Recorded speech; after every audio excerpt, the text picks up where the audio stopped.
அனைவருக்கும் வணக்கம்.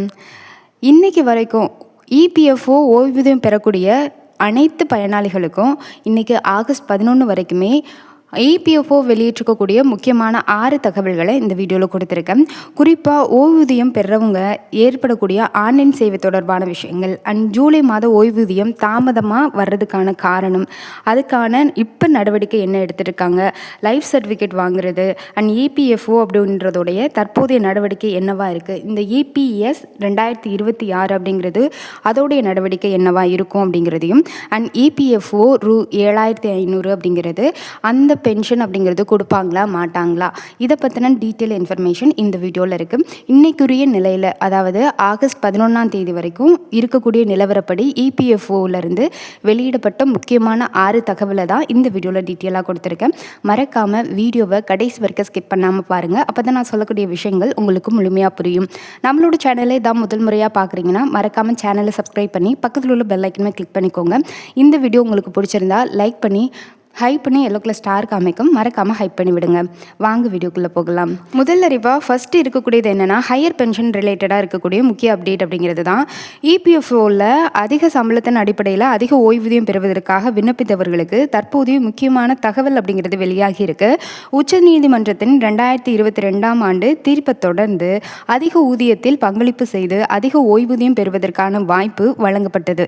இதற்காக மொத்தம் 15,24,365 விண்ணப்பங்கள் அப்படிங்கிறது பெறப்பட்டுள்ளதா மத்திய தொழிலாளர் அமைச்சகம் அப்படிங்கிறது தெரிவிச்சிருந்தது.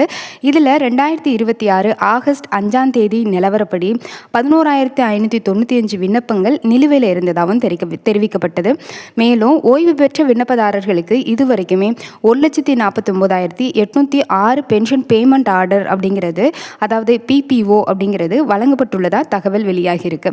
அதனால அதிக ஓய்வூதியம் தொடர்பாக விண்ணப்பித்தவர்கள் தங்களுடைய விண்ணப்பம் எந்த நிலையில் இருக்குது என்பதை அதிகாரப்பூர்வமாக இபிஎஃப்ஓ வழிகளில் தொடர்ந்து சரிபார்த்து கொள்வது ரொம்ப ரொம்ப நல்லது. இதை சரிபார்த்துக்கோங்க. பென்ஷன் ஹையர் பேமெண்ட்க்கு அப்ளை பண்ணியிருக்கோங்க. ரெண்டாவது அப்படின்னு பார்த்தீங்கன்னா, குறைந்தபட்ச ஓய்வூதியம் அப்படிங்கிறது தான். இபிஎஸ் தொடர்பாக நீண்ட காலமாக ஓய்வூதியதாரர்கள் முன்வைக்கக்கூடிய முக்கியமான ஒரு கோரிக்கை அப்படிங்கிறது குறைந்தபட்ச ஓய்வூதியத்தை எப்படியாச்சும் உயர்த்தி வழங்கணும் அப்படிங்கிறது தான். ஆனால் தற்போது கிடைச்சிருக்கக்கூடிய அதிகாரப்பூர்வ தகவலின்படி 1000 ரூபாய் தான் குறைந்தபட்ச ஓய்வூதியமாக வழங்கப்பட்டு வருது. அரசு பட்ஜெட் ஆதரவு மூலியமா இந்த குறைந்தபட்ச ஓய்வூதியம் வழங்கப்படுறதா தொழிலாளர் அமைச்சகம் அப்படிங்கிறது தெரிவிச்சிருக்கு. அதே நேரத்தில் 7,500 குறைந்தபட்ச ஓய்வூதியம் உள்ளிட்ட கோரிக்கைகள் தொடர்பாக பல்வேறு ஓய்வூதியதாரர் அமைப்புகள் அப்படிங்கிறது தொடர்ந்து கோரிக்கைகளை முன் வச்சுட்டு தான் இருக்காங்க. ஆனால் 7,500 உயர்த்தப்பட்டு விட்டது அப்படின்னு சொல்லி இதுவரைக்குமே எந்த ஒரு அதிகாரப்பூர்வ அறிவிப்பையும் மத்திய அரசு வெளியிடவில்லை. அதனால் சமூக வலைதளங்களில் வர்றதுன்னா நம்பாதீங்க. ஆனால் இது ஆலோசனைகள் நடத்தப்பட்டுருக்கு, இதுக்கான நடவடிக்கைகள் எடுக்கப்பட்டுருக்கு. ஆனால் இன்னும் அதிகாரப்பூர்வ அறிவிப்பு அப்படிங்கிறது வரல. வந்தது அப்படின்னா நம்ம சேனலில் உங்களுக்கு வீடியோ போடுறேன். யாருக்கெல்லாம் வந்திருக்கு, இது பட்டியல் என்ன, எப்படிப்பட்ட விவரங்கள் இருக்குது அப்படின்றத சொல்கிறேன். மறக்காமல் சேனலை மட்டும் ஃபாலோ பண்ணிக்கோங்க. இது ரெண்டாவது அப்டேட். மூணாவதுன்னு பார்த்தீங்கன்னா, இபிஎஃப்ஓ ஆன்லைன் சேவைகளில் ஏற்பட்ட பிரச்சனை அப்படிங்கிறது. இப்போ மிகவும் முக்கியமான விஷயம் அப்படிங்கிறது ஆன்லைன் சேவை தொடர்பான பிரச்சனை அப்படிங்கிறது தான். கடந்த சில நாட்களாகவே இபிஎஃப்ஓ இணையதளத்தில் பாஸ்புக்கு சில ஆன்லைன் சேவைகளில் தொழில்நுட்ப சிக்கல் அப்படிங்கிறது இருக்கிறதா உறுப்பினர்கள் புகார் தெரிவிச்சுட்டே இருக்காங்க. சர்வர் மேம்படுத்துதல் அண்ட் புதிய அமைப்புகளுக்கு மாற்றம் செய்யும் பணிகள் காரணமாக சில சேவைகளில் இடையூறுகள் ஏற்படுவதாகவும் தகவல் வெளியாகி இருக்கு. குறிப்பாக சொல்லணும்னா, கடந்த மாதம், அதாவது ஜூலை மாதம் ஓய்வூதியம் அப்படிங்கிறது இன்னும் வழங்கப்படாமல் நிலுவையில் இருக்குது அப்படின்னு சொல்கிறாங்க. அண்ட் இது தொடர்பாக நாடு முழுவதுமே ஓய்வூதியதாரர்கள்ட்ட புகார்கள் அப்படிங்கிறது எழுந்த வண்ணமாக இருக்குது. சில சிக்கல்களின்படி நாடு முழுவதும் சுமார் 82 லட்சத்துக்கும் மேற்பட்ட இபிஎஃப்ஓ ஓய்வூதியதாரர்கள் உள்ள நிலையில் சர்வர் மேம்படுத்துதல் பணிகளால் ஓய்வூதிய விநியோகத்தில் தாமதம் ஏற்பட்டதாக தெரிவிக்கப்பட்டிருக்கு. எனவே உங்களுடைய பென்ஷன் கிரெடிட் தாமதமாக இருந்தால் உடனடியாக ஓய்வூதியம் நிறுத்தப்பட்டுருச்சு அப்படின்னு யாரும் நினைக்க வேணாம். இது இந்த சர்வர் ரிலேட்டடாக இருக்கக்கூடிய காரணங்களால் ஏற்படக்கூடிய ஒரு விளைவு. குறிப்பாக இபிஎஸ் 2026 அப்படிங்கிறது இப்போ புதுசாக இந்த திட்டத்தை கொண்டு வந்திருக்காங்க இல்லையா. இதுக்கு முன்னாடி இபிஎஸ் 1995 இருந்தது. அதுக்கப்புறம் அதுக்கப்புறம் இபிஎஸ் 2026 அப்படிங்கிறது கொண்டு வந்திருந்தாங்க. இது வரவுமே எல்லாரும் நினச்ச ஒன்று என்ன அப்படின்னா 7,500 குறைந்தபட்ச ஊதியம் கொஞ்சம் உயர்த்தி வழங்குவாங்க அப்படின்னு எக்ஸ்பெக்ட் பண்ணாங்க. பட் இதோடைய மெயின் தீம், இந்த திட்டத்தோடைய, அதாவது இபிஎஸ் 2026 முக்கியமான ஒரு மெயின் தீம் அப்படிங்கிறது டிஜிட்டல் மயமாக்கணும். இந்த பென்ஷன் இபிஎஃப்ஓ ஃபுல்லாத்தையுமே டிஜிட்டல் மயமாக்கணும் அப்படின்ற காரணத்துக்காக தான் கொண்டு வரப்பட்டிருக்கு. ஆனால் 7,500 இன்க்ரீஸ் பண்ணுவாங்க அப்படின்னு சொல்லி தான், உங்கள் 1,000 7,500 இன்க்ரீஸ் பண்ணுவாங்க, அதுக்காக தான் இந்த திட்டம் கொண்டு வரப்பட்டிருக்கு அப்படின்னு சொல்லி யாரும் நினைக்க வேண்டாம். அதே மாதிரி போன மாதம் ஊதியம் உங்களுக்கு வரல அப்படின்னு கவலைப்பட வேணாம். சர்வர் கோளாறுகளால் சில விஷயங்கள் எல்லாமே முன்னேற்பாடுகள் நடந்துட்டுருக்கு, மாற்றிட்டு இருக்காங்க. அதாவது இபிஎஸ் 2026 அதன்படி சில திட்டங்கள் எல்லாமே மாற்றிட்டு இருக்காங்க, டிஜிட்டல் மயமாக்கிட்டு இருக்காங்க. அதனால தான் ஊதியம் உங்களுக்கு தாமதமாகுது, கிடைக்காது அப்படின்னு சொல்லி யாரும் நினைக்க வேணாம். உங்களுடைய பிபிஓ, வங்கி கணக்கு அண்ட் பென்ஷன் ஸ்டேட்டஸ் ஆகியவற்றை அதிகாரப்பூர்வ வழிகளில் சரிபார்த்து வச்சுக்கோங்க. 4வது ஒரு முக்கியமான அறிவிப்பு அப்படிங்கிறது என்னன்னு பார்த்தீங்கன்னா, இபிஎஃப்ஓ ஓய்வூதியதாரர்களுக்கு தற்போது மிகவும் பயனுள்ள ஒரு வசதி தொடர்பாக தகவல் அப்படிங்கிறது வெளியாகி இருக்கு. ஆண்டுதோறும் லைஃப் சர்டிஃபிகேட் இல்லை அப்படின்னா ஜீவா பாரமான் சமர்ப்பிப்பது ஓய்வூதியதாரர்களுக்கு ஒரு முக்கியமான நடைமுறையாக இருக்குது. வயது முதிர்ந்தவர்கள், உடல்நிலை சரியில்லாதவங்க, நடமாடுறதுக்கே ரொம்ப சிரமப்படக்கூடியவங்க இந்த லைஃப் சர்டிஃபிகேட் அப்படிங்கிறது வெளியில் போய் சமர்ப்பிக்க வேண்டிய சுச்சுவேஷன் அப்படிங்கிறது இருக்குது. இதுக்காக தான் இந்தியன் போஸ்ட் மூலியமாக இலவச டோர் ஸ்டெப் லைஃப் சர்டிஃபிகேட் அப்படின்ற சேவையை வழங்கிட்டு இருக்காங்க. வீட்டில் இருந்தே இந்த சேவையை பெறுவதற்காக 03322202900 அப்படின்னு சொல்லக்கூடிய எண்ணில் தொடர்பு கொள்ளலாம் அப்படின்னு இபிஎஃப்ஓ தொடர்பான சமீபத்திய தகவல் அப்படிங்கிறது வெளியாகி இருக்கு. தபால் ஊழியர் வீட்டுக்கே வந்து டிஜிட்டல் லைஃப் சர்டிஃபிகேட் சமர்ப்பிக்க உதவுவார் அப்படின்னு தெரிவிச்சிருக்காங்க. இதனால் வயசானவங்க யாராவது நீங்கள் தனியாக இருக்கீங்க, வீட்டில் யாருமே இல்லை, எப்படி நான் லைஃப் சர்டிஃபிகேட் வந்து போய் சமர்ப்பிக்கிறதுன்னு தெரியல அப்படின்னு இருந்தீங்க அப்படின்னா இந்த நம்பருக்கு தொடர்பு பண்ணீங்க அப்படின்னா வீட்டுக்கே வந்து உங்களுக்கு அது சமர்ப்பிக்கிறதுக்கு சில ஹெல்ப் அப்படிங்கிறத பண்ணுவாங்க. இதில் உங்களுக்கு சிரமம் அப்படிங்கிறது இல்லவே இல்லை. அதனால இந்த ஒரு சான்ஸை பயன்படுத்திக்கிறதுக்கு முயற்சி பண்ணுங்க இபிஎஃப்ஓ பயனாளர்கள் அனைவருமே.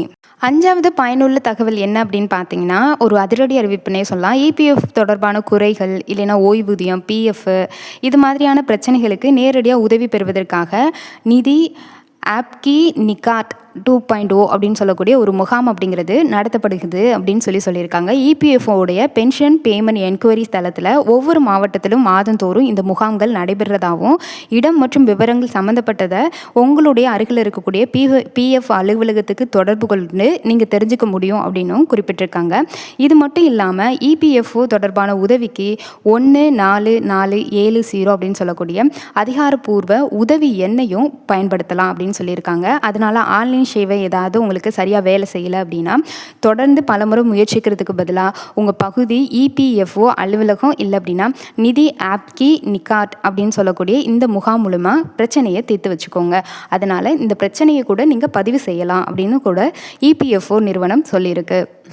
6வது முக்கியமான அறிவிப்பு என்ன, தகவல் என்ன அப்படின்னு பார்த்தீங்கன்னா, இபிஎஃப்ஓ தற்போது டிஜிட்டல் சேவைகளை மேம்படுத்தக்கூடிய பணிகளில் தொடர்ந்து ஈடுபட்டு வந்துட்டுருக்கு. சமீபத்தில் இபிஎஃப்ஓ ஆஃபீஸ் பயன்பாட்டில் திட்டமிட்ட சிஸ்டம் அப்கிரேட் மேற்கொள்ளப்பட்டிருக்கு. இது போன்ற பராமரிப்பு அண்ட் தொழில்நுட்ப மேம்பாட்டு பணிகள் ஆன்லைன் சேவைகளில் தற்காலிக இடையூறுகளை ஏற்படுத்தலாம். அது மட்டும் இல்லாமல் இபிஎஃப்ஓ தொடர்பான சில நடைமுறைகள் எளிமைப்படுத்தப்பட்டிருக்கு.